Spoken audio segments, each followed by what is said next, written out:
can still hear those damn chimes. Should we shut that off? Ah, it's not enough. All right. Yeah, it's not enough. Last Minute Man, and we are back at the studio. And Mr. Obvious, it feels good to be back. Yep. I've missed a few weeks there, but all's well, and I am excited to get right back into this good stuff. Yeah. And Mr. Obvious, what are we talking about today? Oh, we're going to talk about putting this little 7.62 through a little run and gun performance today. Is what we're going to be talking about. Yep. So we did the build, and we showed you that. If you want to see the full build, watch us over on Rumble. We did, Mr. Obvious did the accuracy testing, and what we find out about that, Mr. Obvious? Oh, it's holding right in there. The group's not opening up. It's consistent. These Faxon barrels are built well. I mean, they really are. We were up at American Gun and Pawn yesterday, and we were bragging on this. It was Jack up there at American Gun and Pawn that turned us on to the Faxon barrels. And he was saying for, a relatively inexpensive barrel, you can't beat them. And I said, Jack, I don't know, for even an expensive one, because I have seen expensive barrels that don't shoot any better than this. Yeah. So I am very impressed with these. It's been functioning flawlessly thus far. And, we're going to get out here and do a run and gun and see how this baby performs for us. Now, the run and gun does a few things for us. It allows us to test our own capabilities and what we need to work on. It'll expose any weakness that we have, and it will also expose any possible weakness that this firearm has. If it does get a malfunction, things like that, we're going to find out. But we're going to do our traditional run and gun that Mr. Obvious and I have done in the past. I think this will be the first one you've done. If I can do it. My hips. He had 2 hip replacements. Yeah. And when we were doing these before, he just was not capable. So we're going to take it nice and slow. You are racing against the clock here, and I'll go ahead and give you the rules for this. We've got 2 targets set up here today. One at 175 yards, and the other one at 100 yards. That's from our starting point. So what we are going to do is fire 2 shots at the furthest target, and 1 shot at the 100-yard target. Then we get up and we jog to a point I'll designate when we get out there, and you'll go into the kneeling position. You start out prone. You go to the kneeling position at the second station, and we will fire 2 at the closer target and 1 at the far target. Then we're going to get up and advance towards the close target, firing 2 shots at that, and then we're going to take a mad dash for the 100-yard target. We're going to stand there and shoot at the far target and fire the last 2 shots. That gives us 10 rounds, if my hillbilly math is correct. And that will kind of show, it's getting your heart rate elevated. It's getting the barrel hot, and just 10 rounds. This is a drill I think a lot of people can do, and you can learn a lot about where you need improvement doing something like that, and it only takes 10 shots. Yeah. And you're really learning a lot in that, and you're making the most of your range time that way, in my opinion. Mr. Obvious, anything to add before we go up there and start gunning? Yeah, let's get shooting.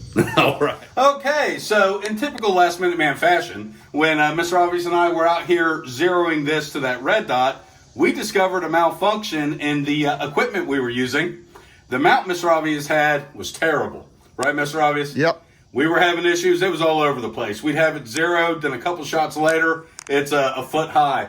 So we're back to the old trusty iron sights, and we're going to get down here and shoot, see how I do. But we do have this zeroed now with iron sights. But we're going to start out in the prone. And Mr. Obvious, follow along with me. We'll see how I do. All right.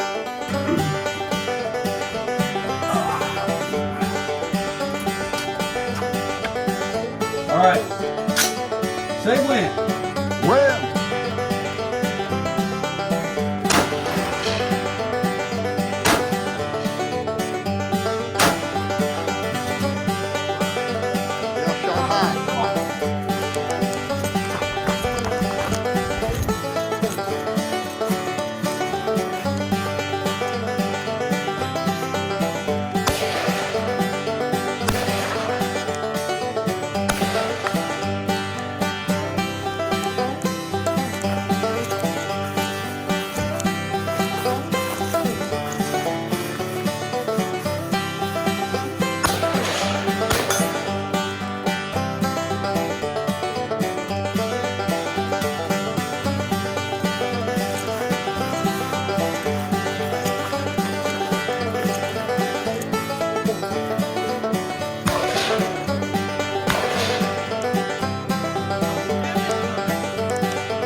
Well, hope the iron sights are still on. Don't know. I would say I'm a no-go at this station. All right, have your hand out there, Mr. Obvious. All right. Mr. Obvious is now preparing himself for the run and gun. And I got to tell you, like I said, I was a no-go at that station. I hit 3 out of 10. And that is horrible. But, you know, that practice makes perfect. I clearly need to practice more with this rifle. So Mr. Obvious is going to get out here, try his hand. I gave him a little bit of advice here. I said favor low because I was favoring high. So let's get to this. All right, so we got Mr. Obvious down at the prone position. And Mr. Obvious, fire, when ready. 2 at the far, 1 at the close. 2 at the far. 2 at the far, 1 at the close.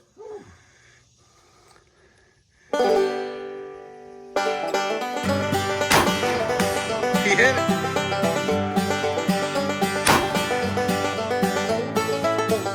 Close. 1 close. He hit it. All right. 1 more and you got me beat. God, yeah. 1 more, you got me beat. All right. Here we go. Here we go.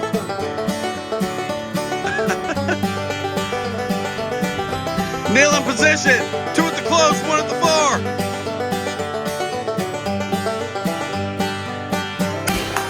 It's a hit. It's a hit. 1 at the far. All right, you got me beat now. The pressure's on.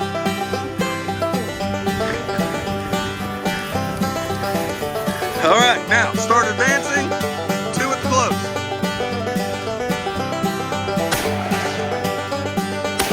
All right, there you go. That's 5. No, run all the way to it. Run all the way to it. Put your last 2 on the far target. You hit these 2, you are a go at this station.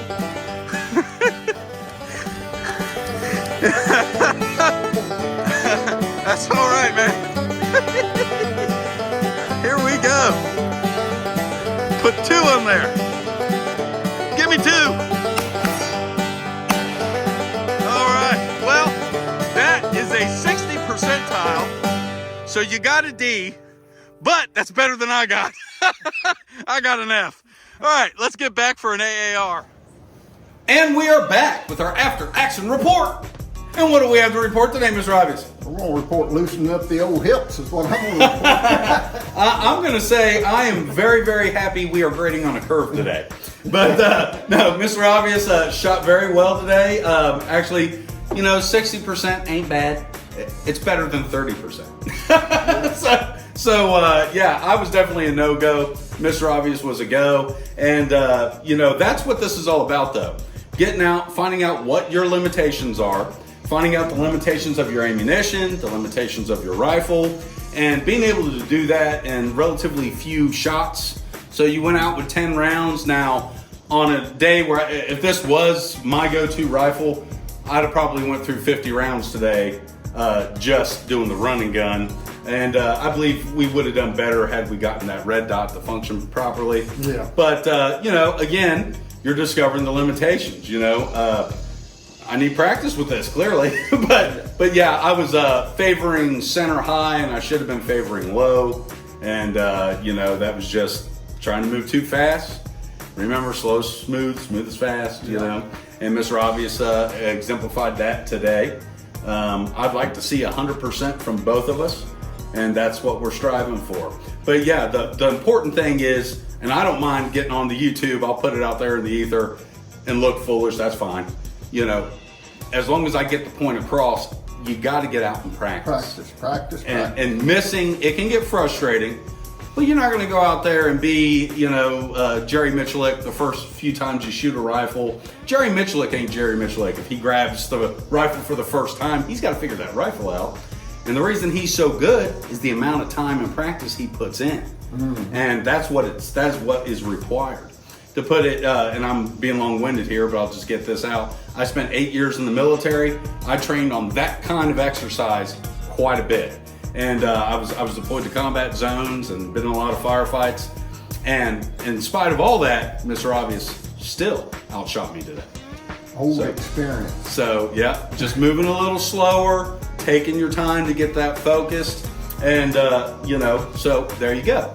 It's good to practice. And what did we find out about this rifle today? Found out it shot to fine today. Yeah. I mean, it no malfunctions. It flawlessly functioned well. It's very accurate. It's smooth. It's not a lot of recoil. It's a good round, and that mount give us a headache. Yeah. So we went out there. We got it zeroed at about 30 yards, just to kind of get it close, and then we went out to 100, and the thing started shooting 2 feet high. And we're like, okay, that seems a little weird. Yeah. Maybe a little high, but 2 foot. So then we adjust it, and it mounts back to 0. Then I would shoot it. Now it's 2 foot high again, and we're going, what in the world? So we go through 30 rounds to find out that this mount is not solid. It's moving. It started walking away from us, and it was changing the angle of the of the sight. And what did we find out about buying stuff on eBay that is priced too good to be true? Yeah. Cheap. If it's cheap, you're getting what you pay for. Yeah. Sometimes it'll work out in your favor. I've bought like cheap slings in the past And they've got and been very happy with a couple them. flashlights that mount on there. Yeah, there's little El Cheapo flashlights we got. I love They those. work great, yeah. They've been working great. But sometimes you win, sometimes you lose, and sometimes you lose really big with these. Yeah. So- yeah, I mean, we get it tight. You can adjust it by tightening this up and shoot it a few shots. It loosens right back Yeah, up again. it Doesn't just- matter how tight you got it. Just garbage. Yep. So that one on Midway USA, that was over $100. Probably. We'll talk to Jack over there at American Gun and Pawn. Now he's real big into this stuff, and he's got more knowledge on these accessories and things than I do. And he might tell us the proper mount to get. But guys, sometimes just buy once, cry once. Especially if you're going to trust your life to a firearm. Buy good equipment, and you won't be disappointed. But as far as the functionality of this rifle, he did not cheap out on anything on this build. You got a good faxon barrel here, the arrow precision upper and lower, and I'm very happy with this. If I'm gonna give a negative, and I can't really, but and it's not even really a negative. The 7.6239 cartridge is an excellent cartridge, but what people have to understand is the limitations of the cartridge they're using. So if you're using what is called an intermediate cartridge, like a 7.62 by 3.9 or a 5.56 NATO, those are intermediate. That is not designed to have the authority at 400 yards that a fully powered cartridge is going to have, like a 308 or a 30-06. You're not going to be able to escape physics. So size does matter, and there's no replacement for displacement. So like I said, it's not a negative. It's just something to consider, but like we were discussing the other night, I was saying, the LR308, you're adding 3 pounds or more to your build. I believe mine weighs 9 pounds, and so you're adding a lot of weight to it. And that's 9 pounds, 8 ounces, actually. So you're adding a lot of weight, but for me, I'm getting a lot more horsepower, more range. It's got more utility in that respect for me. But would I want to be lugging that thing around all day? That's things to consider. It takes some getting used to. So, what say you, Mr. Robbins? So if you're sitting in a tree stand, you'd be all right. But if you got to carry that thing across mountains, or you're going across the desert or something on a horse with no name. Yeah, it's going to be rough on you, real rough. Yeah, I can say, serving overseas, I was at altitude. I was up in the Kunar province of Afghanistan. And we were carrying, my 5.56, my M4. It weighed 6 pounds, 7 ounces, and that was before I put the pack on it and everything.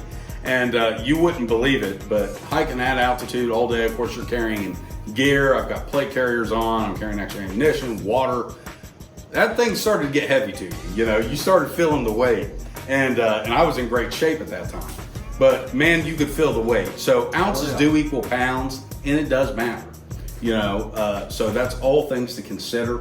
So the benefit of having more horsepower may be, for some people, negated by its weight. So this may be better for you. you know. Yeah. But what say you, Mr. Robbins? Man, this is a good deer rifle. Yeah. I mean, out to 150 yards, 200, even 200 maybe. pushing Yeah. it, but 150 yards, you can take a deer with this gun. The round is capable of that. Yeah, I mean, this is not, some people want to designate them as an assault rifle. To me, it's a hunting rifle. Utility. And Utility. it's a defense gun, but to me, it's a hunting rifle. That's what I built it for. Yeah, So, it's utility. It's a general purpose Yeah. rifle, and this is a general purpose caliber, and I love it. Whether it's in an AK-47, an SKS, Mini 30, those are all very reliable platforms, and you'll never hear me knock it. I love AK-47s and SKSs and Mini 30s. I love them. I think they're very neat. They function well. They're very, very reliable. Time has proven that with all of them. I just believe you're going to get more accuracy out of a AR platform in this.